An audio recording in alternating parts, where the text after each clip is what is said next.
Bueno, este es mi parcial videoconferencia que se adjunta para la materia, la cátedra Proceso Social de América del año 2019. Mi nombre es Cocoxiano Nahuel y en la pantalla bueno, adjunto mi DNI. Antes que nada pido perdón por el... No sé si se va a ver bien mi rostro. El tema es que tengo una cámara web medio vieja y estoy medio carente de luz y no tengo posición, así que si se ve de costado es porque la tengo suplementada sobre un par de libros, digamos, para que llegue a la altura. Bueno, dicho lo siguiente, empezamos. Primero, la etnohistoria. ¿Qué es la etnohistoria? La etnohistoria es relativamente una disciplina joven, muy joven. Según Rojas, el primer acercamiento, digamos, de la etnohistoria se da en 1946 en Estados Unidos, con la ley de reclamación indígena, los cuales reclamaban las tierras que ancestralmente les pertenecían y las que fueron despojados. Un proceso, digamos, que se da mucho en todo el continente latinoamericano, no solo con el choque de culturas con los españoles, sino también para después procesos post-independentistas, como se diga, digamos en lo que es la formación del estado, de los estados nacionales americanos. A lo que quiero ir es que siempre hubo un proceso de expropiación de las tierras indígenas. Bien, en una primera instancia la mayoría de los etnohistoriadores eran provenientes de la antropología. Esto se debe, digamos, a que la etnohistoria se encargaba de estudiar al otro cultural, a aquellos pueblos denominados ágrafos, o sea que no tenían escritura, un sistema de escritura, y que por ende no podían ser estudiados por los historiadores comunes. Recordemos que los historiadores basan todos sus estudios en análisis exhaustivos de fuentes antiguas y que en principal tienen cierta eh, importancia para ellos. Este, con esto quiero decir, no es que los etnohistoriadores estudiaban un pueblo sin historia, estudiaban un pueblo que no tenía una historia escrita. Bien, como ya dije antes, es una disciplina joven y a lo largo de su formación sufre la variabilidad de criterios con la que se la juzga y los lentes con la que se la mira. Básicamente, cada etnohistoriador, cada primitivo etnohistoriador, usaba un criterio diferente y por eso abocaba la, el foco de la ciencia a algo diferente. Eh, Esto lleva a que, como lo que pasa con todas las ciencias que surgen, un proceso de transición entre un concepto y otro, entre distintos puntos de vista, entre una academia y la otra. Tal es así que la etnohistoria converge en cierto punto con un montón de disciplinas. De entre ellas se puede decir sociología, este, la biología, en cierto grado también la agronomía por el estudio de las tierras, el uso de las sociedades usando la tierra, la economía. Pero volviendo, digamos, a la base de todo esto, la historia se nutre sobre todo de la historia y la antropología. Pero decir que es un punto medio entre la historia y la antropología sería un minimalismo, ya que la historia al ser interdisciplinar es mucho más compleja. Bien, mi definición de historia la voy a decir, digamos, de esta manera. Primero voy a decir que estoy muy de acuerdo con la definición que el profesor Ontiveros dio en clase. Este, y por ende la tomo no como propia, sino como decir, me siento identificado con esta definición. Yo voy a decir que es una ciencia interdisciplinar que se nutre de otras ciencias, cuyo principal objeto de estudio es el otro cultural. Por otro cultural tenemos que entender a todos estos pueblos mencionados anteriormente, ágrafos, o que no tienen una historia escrita, una historia que esté asentada en los libros. Y que principalmente estudia la cultura de estos pueblos antes y después del roce con la cultura española, o sea, después, antes y después del trauma de la conquista. Todo lo que tiene que ver con las causas y los efectos, lo que eran antes y después, digamos, de ese choque cultural. Bien, prosiguiendo, en cuanto al tema de las fuentes indígenas, Frank Salomon en su texto marca no marca, relata tres crónicas. Cada una es muy diferente a la otra, pero todas convergen en un punto. Primero, antes de explicar eso, vamos a decir que una fuente histórica, según lo visto en clase, es un objeto material, instrumento o herramienta que procede de la curiosidad humana a través de la cual puede inferirse algo acerca de determinada situación social en el tiempo. Debe ser testimonio del pasado para quienes lo investigan. Si no es testimonio del pasado, carece de valor. Bien, volviendo con el autor anteriormente nombrado, aquí surge, digamos, la disyuntiva entre lo que son las crónicas españolas y la mirada española o europea sobre el continente americano y las miradas y las crónicas, por ahora, vamos a decirle indígenas, de los pueblos que sufren ese choque cultural. La principal, digamos, diferencia es que el pueblo español que viene a colonizar el territorio era un pueblo sumergido en el cristianismo y altamente fanático. Tan fanático que en muchos de sus escritos, por ejemplo, no tienen en cuenta la labor de la mujer. Recordemos que para el pueblo inca, para las culturas prehispánicas, la mujer cumplía un rol importante, digamos. Son culturas que creían en la dualidad y bueno, la mujer tenía un espacio de relevancia social, cultural y hasta hay casos en los que se creía que eran jefas.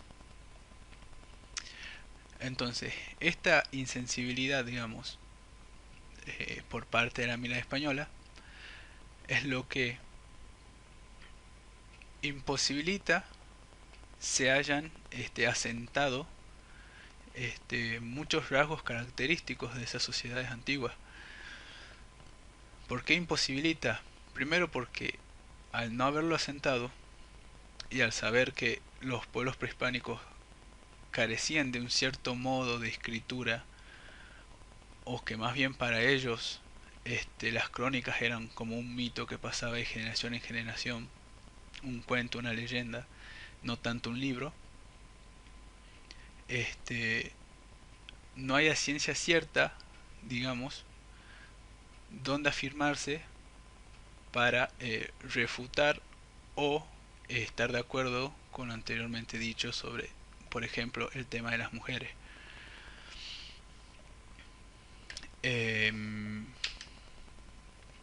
Entonces, este problema con las fuentes es una dificultad en la decodificación. Es una intolerancia porque también hay que nombrar que el pueblo español, en su ciego fanatismo, destruyó, digamos, todo tipo de documentos de esas culturas prehispánicas. Y las pocas que quedaron, fueron perdiéndose con el tiempo. Otro de los problemas de esta decodificación y de este choque con el cristianismo es que los pueblos españoles solían escribir cronológicamente. mientras que los indígenas en sus pocos escritos eran diacrónicos, no contemplaban un tiempo lineal. Y bueno, todo esto dificulta el armado de la fuente por estos medios. Se pierde sentido, una intolerancia que no dejó ser al otro y bueno, la carencia de documentos testimoniales. De ahí el nombre de por qué son las crónicas de lo imposible, porque simplemente es algo muy difícil de hacer. Bien, ahora, el tercer punto sería el estado inca, la reciprocidad y la redistribución. Primero, el estado inca se presume que tiene su encuentro cultural aproximadamente por el año 1500. Era un estado que se basaba en el colectivismo. ¿Por qué?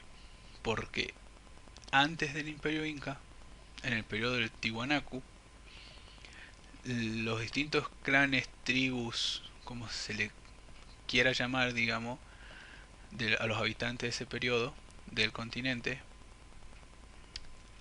trabajaban en un modelo organizacional que se decía el Ayllu.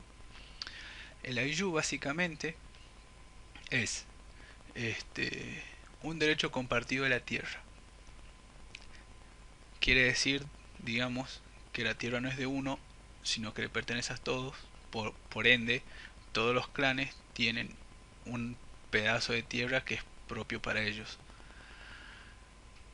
Y este sistema se basaba mucho en relaciones de parentesco, pero sobre todo necesitaba, digamos, de el trabajo cooperativo. Es decir, este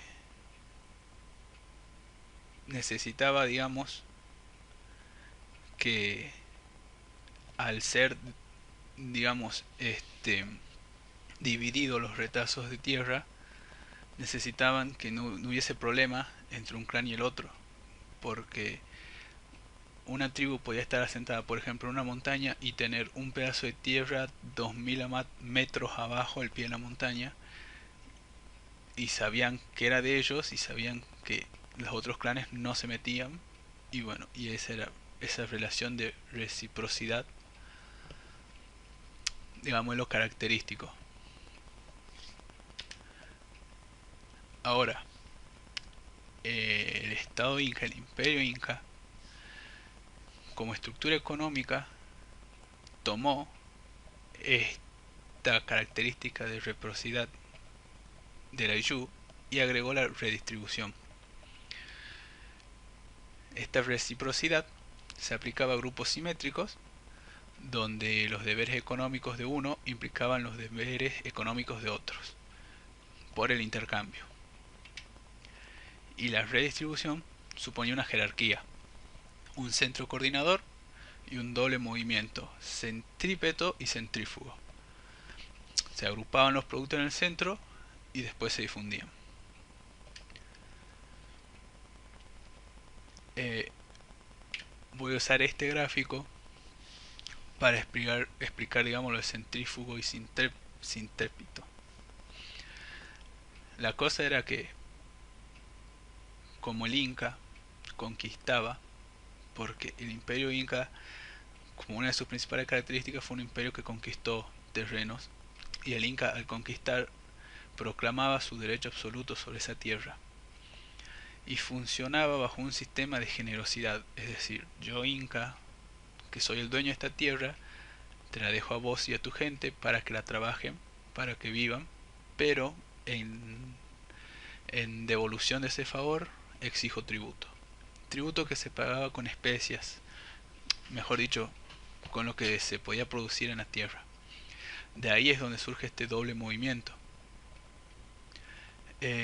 La figura, que es un movimiento centrífugo, que se ve que huye del centro, representa, por ejemplo, cuando todos los bienes se depositaban en el centro del imperio, que era Cusco, y de ahí eran redistribuidos por el Inca.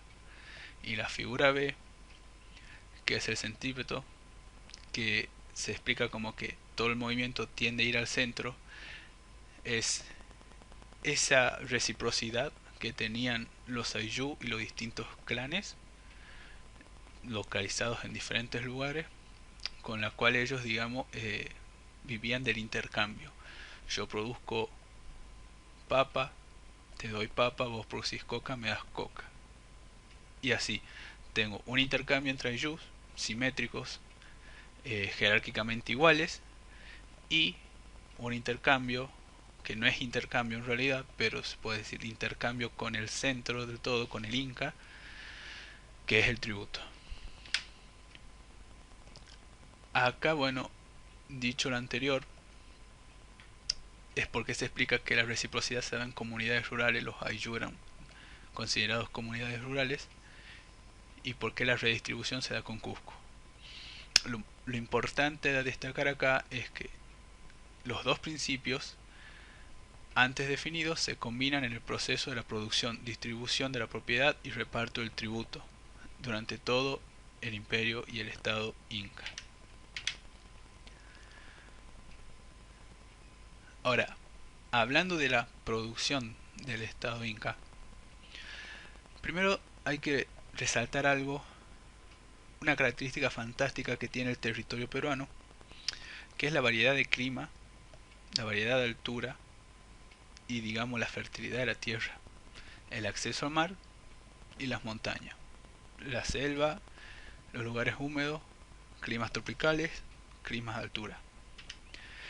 En este mapa quiero mostrar, por ejemplo, está en inglés, pero bueno, calculo que se entiende, eh, la diferente variedad de relieve que tenía el territorio del imperio inca, lo cual lo hacía, digamos, productivamente muy rico.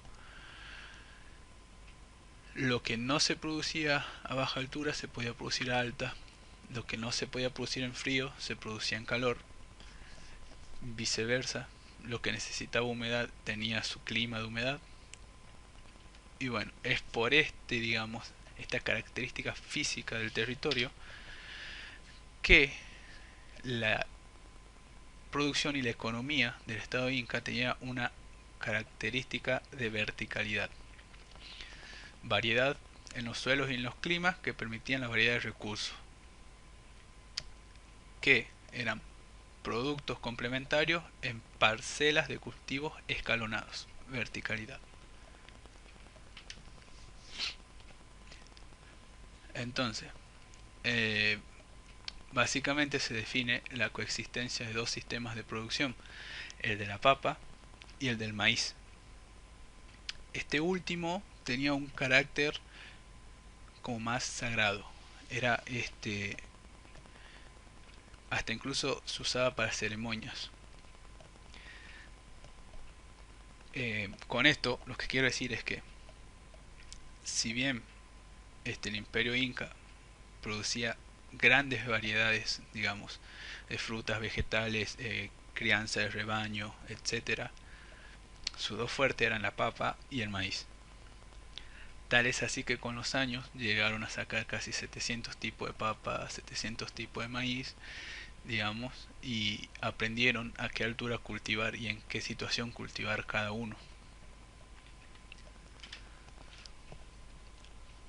Ahora, citando textualmente lo que dice Nathan Weichel, creo que se pronuncia Weichel, este, concluyo, digamos, esta parte con esta frase. El Estado inca no introdujo ninguna técnica nueva en los Andes, pero impuso formas sociales y políticas al proceso de producción que modificaron su sentido y su escala.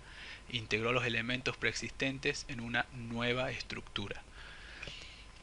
Con esto es con lo que había empezado esta parte de la conferencia, que el Imperio Inca, como bien se dice, no es que vino e inventó cómo cultivar el maíz, cómo cultivar la papa, eso ya estaba.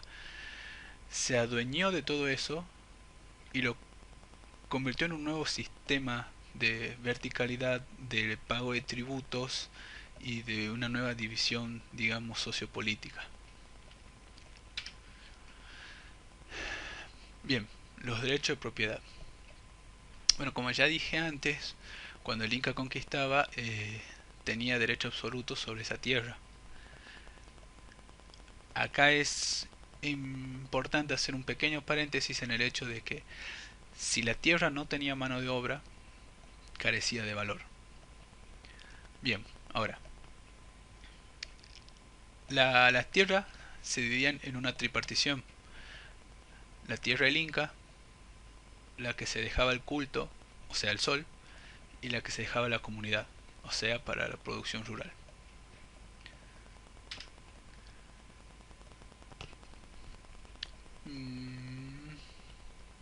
A su vez, digamos, la parte de las tierras que pertenecían al Inca se dividían en tres.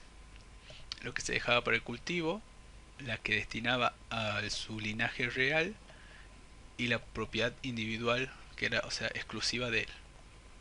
Prácticamente eran de las pocas personalidades del Imperio Inca que tenían una propiedad individual sobre la tierra.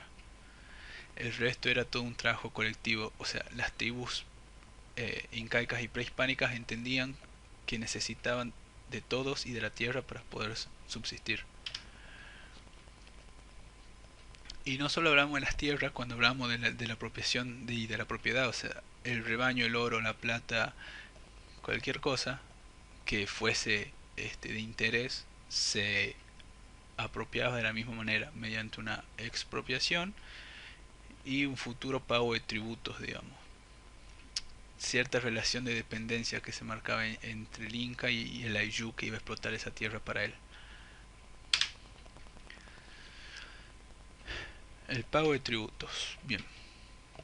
La economía inca era una economía sin moneda, sin una moneda ficticia, perdón, no ficticia, sino una moneda real.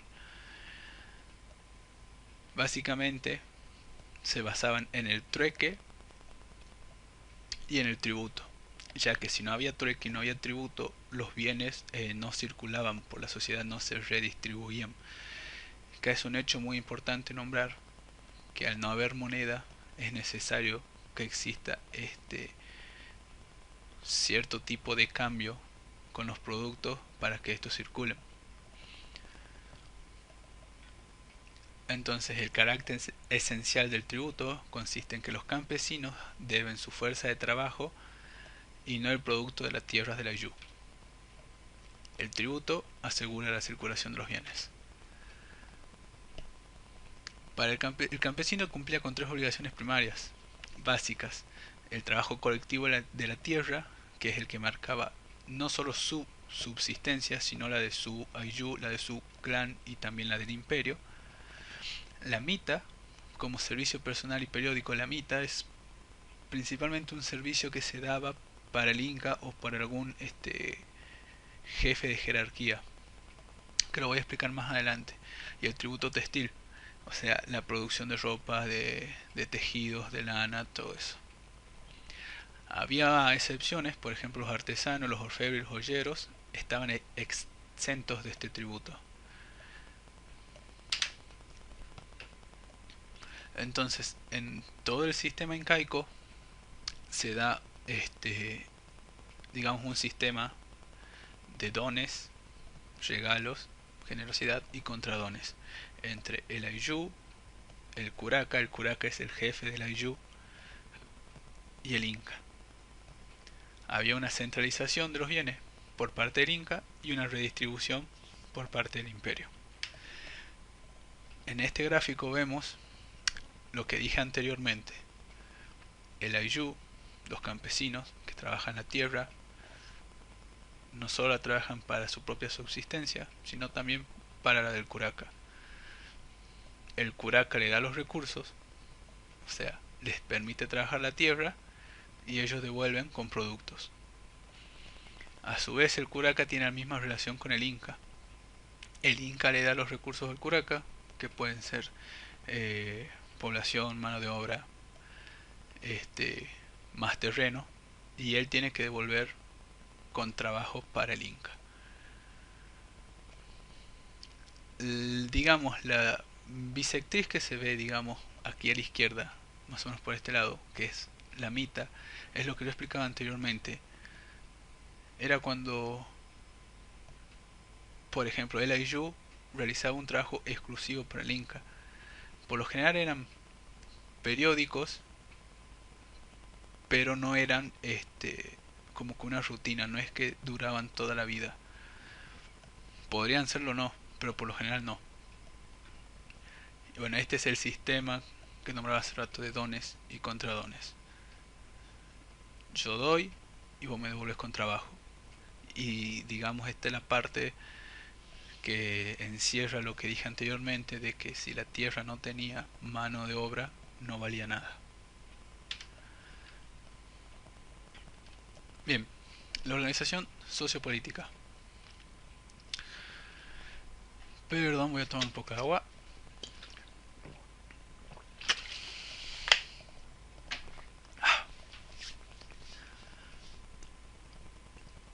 La organización sociopolítica del Estado Inca fue un modelo propio, fue creado por ellos y se organizaban en tres principios numéricos: la dualidad, o sea, esta, la tripartición y la división decimal,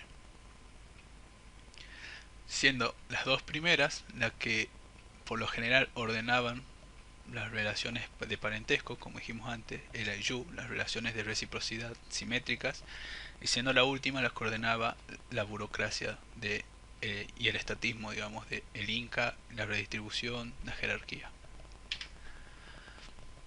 El dualismo y la cuatripartición se basaba en que el imperio se dividía en cuatro cuadrantes, de los cuales dos de esos cuadrantes formaban el Cusco Alto o Hanan Cusco, y de los cuales los otros dos cuadrantes formaban el Cusco Bajo o el Urín Cusco. Por eso son cuatro mitades que forman dos. En este gráfico se puede ver, por ejemplo, las cuatro mitades de las que se hablaba anteriormente, que también corresponderían como a cuatro provincias y a los cuatro barrios más importantes de este imperio inca: Antisuyo, Chinchasuyo, Contisuyo y Colasuyo. En el centro de todo siempre radicaba Cusco. Cusco era considerado el centro del mundo. Y bueno, en este gráfico vemos las disposiciones que tenían. Chinchasuyo y Colasuyo eran el Hanan, o sea, el Alto Cusco. Y Antisuyo y Contisuyo eran el Urim, el Bajo Cusco. Acá es, digamos, importante el hecho de que, si bien el Chinchasuyo y el Colasuyo, que son la parte alta, están uno a la derecha y uno a la izquierda, o sea, al oeste y al este, y que Antisuyo, que es de la parte baja, está arriba, es importante resaltar que no es una cuestión de posiciones, sino como que una cuestión de verticalidad, si se quiere decir, de un barrio con respecto al otro. Digamos, Chinchasuyo era este como que la parte alta de Antisuyo, y Colasuyo a su vez hacía lo mismo con Contisuyo. De ahí la distribución de los cuatro puntos cardinales y, como dije anteriormente, el centro en Cusco.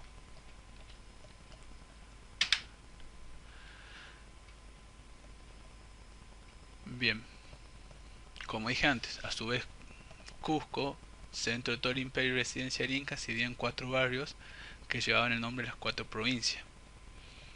Y bueno, esta división de los barrios tenía a veces un grado religioso, y sobre todo ordenaba las relaciones de parentesco, las posiciones matrimoniales, los derechos matrimoniales. Y en la segunda forma de organización que se daba en el imperio inca era la tripartición. La tripartición era como un desdoblamiento de la organización anterior, de la dualidad y la cuatripartición, que básicamente consistía en la introducción de tres nuevas categorías: el Koyana, el Payán y el Callao, que designaba tres grupos situados en orden jerárquico.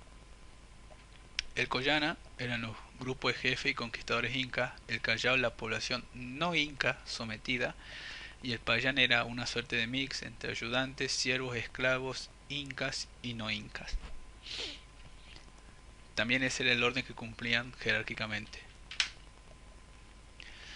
Lo importante aquí es resaltar que cada uno de los cuatro barrios, Contisuyu, Colasuyu, Antusuyu y Chinchasuyu, a su vez, para sus adentros se dividían en tres: un Koyana, un Payán y un Callao. Esto dejaba, digamos, el imperio dividido en 12 partes. Cada barrio tenía tres partes, al haber cuatro barrios eran 12 partes. Siempre el centro nunca dejaba de ser Cusco.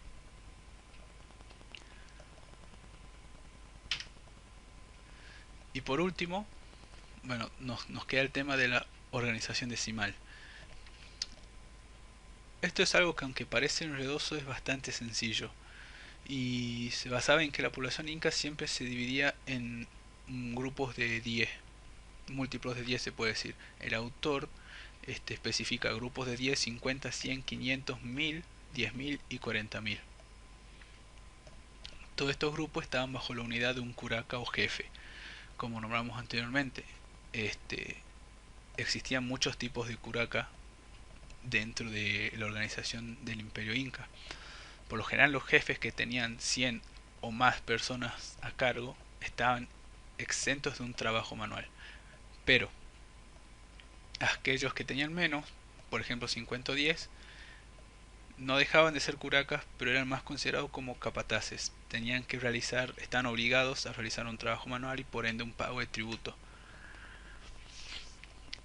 Y bueno, están este tipo de relaciones entre jefes, entre curacas, que al mismo tiempo podían estar al mismo nivel jerárquico o no, se da por todo el imperio inca. Por ejemplo, los jefes, los curacas de menos jerarquía, no podían condenar a muerte, pero el curaca del barrio, el representante del barrio o de la partición, digamos, de la provincia, sí. Y bueno, con eso doy por finalizado mi videoconferencia. Espero haber cumplido todos los requisitos, espero que se haya grabado bien. Creo que me paso un poco más de los 20 minutos, pero bueno, es eso. Espero que haya sido de su agrado y espero no haberme trabado tanto, suelo medio divagar cuando hablo. Hasta luego, profe.